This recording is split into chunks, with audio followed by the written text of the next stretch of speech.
السلام علیکم ورحمۃ اللہ وبرکاتہ۔ ناظرین، سامعین، آپ کرنی میڈیا اسلامی ادبی دینی معلوماتی چینل دیکھ رہے ہیں۔ عظمت قرآن کا عنوان لے کر آپ کے سامنے حاضر ہوں۔ یہ قرآن مجید، یہ کتاب ہدایت ہے، اور یہ اللہ کا کلام ہے، اللہ کی کتاب ہے، جو اللہ نے اپنے آخری محبوب پیغمبر جناب محمد مصطفیٰ صلی اللہ علیہ وسلم پر نازل فرمائی۔ یہ قرآن دستور ہے، منشور ہے۔ یہ قرآن ہمیں جینے کا سلیقہ سکھاتا ہے۔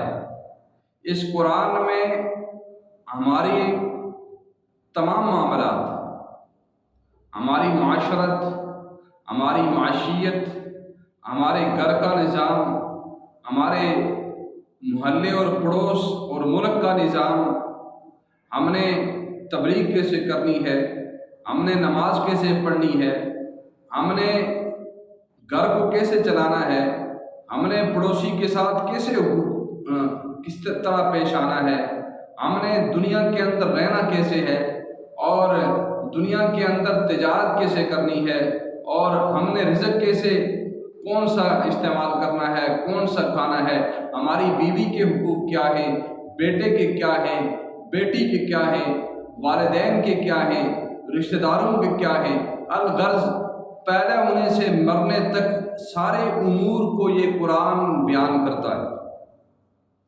اور مسلمان جب تک قرآن سے جڑے رہے، مسلمان غالب رہے، مسلمانوں کی عزت و عظمت تھی، مسلمانوں کی حکمرانی تھی، مسلمانوں کا نام سن کر کافر بھی ڈرتے تھے، لیکن جب سے مسلمانوں نے قرآن کو چھوڑا، ذلت و رسوائی مسلمانوں کا مقدر بن گئی۔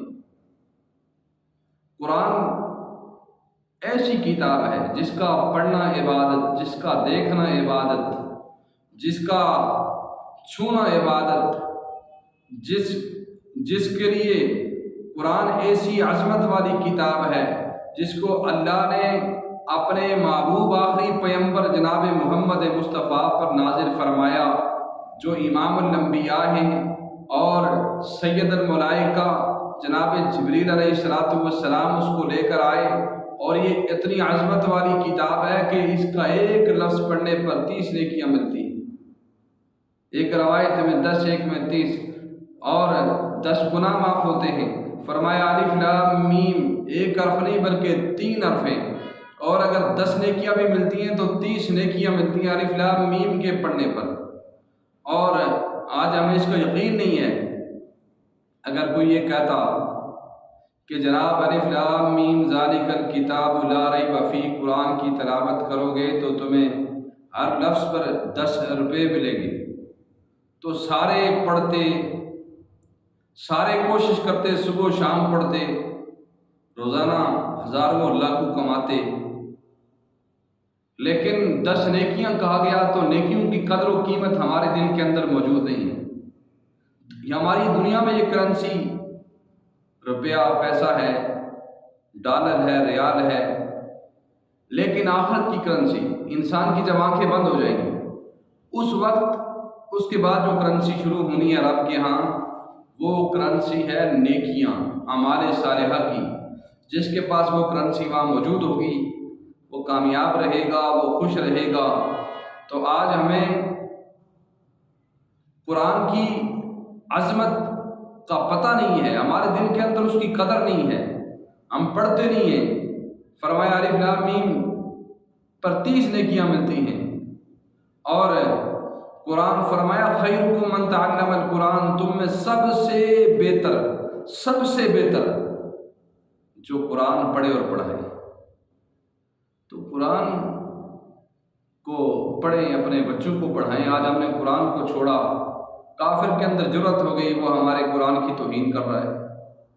پہلے بھی توہین ہوئی، ابھی پھر تازہ واقعہ توہین کا ہوا ہے، تو قرآن کو ہم اگر دستور حیات بنا لیں اور قرآن کو ساری دنیا پر نافذ کرنے کی کوشش کریں اور قرآن کو ہم غالب کر دیں، قرآنی نظام ہمارے مسائل کا حل ہے، تو کسی کے اندر جرأت نہ ہو کہ وہ ہمارے قرآن کی توہین کر سکے۔ اور اس ملک کے اندر جب تک قرآن کا قانون نہیں آتا، دنیا کے اندر جب تک قرآنی قانون کا نفاذ نہیں ہوتا، ہمارے مسائل حل نہیں ہوں۔ آج ہم پریشان ہیں، ہمارے اوپر ظالم حکمران مسلط ہیں، مہنگائی ہے، غربت ہے، تنگ دستی ہے، پریشانی ہے، بجلی کے بل ہیں، پیٹرول مہنگا ہے، گیس کے بل زیادہ ہیں، مہنگائی ہے، اشیاء خورد و نوش زیادہ ہیں، جو ظالم آتا ہے وہ لوٹتا چلا جاتا ہے۔ اس کی وجہ یہ ہے کہ ہم قرآن سے دور ہیں، ہم اسلام سے دور ہیں۔ اور جب ہم قرآن پر آ جائیں گے، جب ہم اسلام پر آئیں گے، جب ہمارے عادل حکمران ہوں گے، جب اس ملک میں لوگ زکوٰۃ ادا کریں گے، جب اس ملک میں امن ہوگا، سکون ہوگا، سود کے ذریعے اللہ اور اس کے رسول سے جنگ نہیں ہوگی، تو اللہ تعالیٰ ہماری پریشانی کو ختم فرما دیں گے، رزق کے دروازے کھول دیں گے، ہمارے مسائل حل ہوں گے، ہماری مشکلات دور ہوں گی۔ شرط یہ ہے کہ ہم قرآن سے اپنا تعلق قائم کریں، قرآن کو پڑھیں، اس کو سمجھیں اور اس کو غالب کرنے کی کوشش کریں۔ لازم ہے اپنے بچے کو قرآن کا حافظ بنائیں۔ ایک بچہ قرآن کا حافظ بن گیا، حدیث میں آتا ہے کہ ایک حافظ قرآن بچہ جس نے قرآن حفظ کیا ہے وہ 10 لوگوں کو جنت میں لے کر جائے گا۔ 10 لوگوں کو، 10 ایسے لوگ جن پر جہنم واجب ہو چکی ہوگی، وہ ان کو جنت میں لے کر جائے گا۔ اور اگر ہم اپنے بچے کو حافظ بنائیں تو 10 لوگوں کو گھر سے جنت میں لے کر جائے گا۔ یہ 10 ٹکٹ ہیں جنت کے۔ تو میرے بھائیوں، آج کا پیغام یہی ہے، ہم قرآن سے اپنا تعلق جوڑیں، قرآنی تعلیمات پر عمل کریں، قرآن کی تلاوت کریں، قرآن کو سمجھیں اور اپنے بچوں کو قرآن کا حافظ بنائیں۔ تو انشاءاللہ جب ہماری نسبت اور ہماری محبت قرآن سے ہوگی اللہ تعالیٰ ہماری مشکلات اور پریشانیوں کو دور فرمائیں گے۔ اللہ تعالیٰ محبت قرآن نصیب فرمائے، تعلق قرآن نصیب فرمائے، اللہ قرآن کا قاری حافظ بنائے، اللہ قرآن کی تلاوت کرنے کی توفیق عطا فرمائے۔ جزاک اللہ خیر۔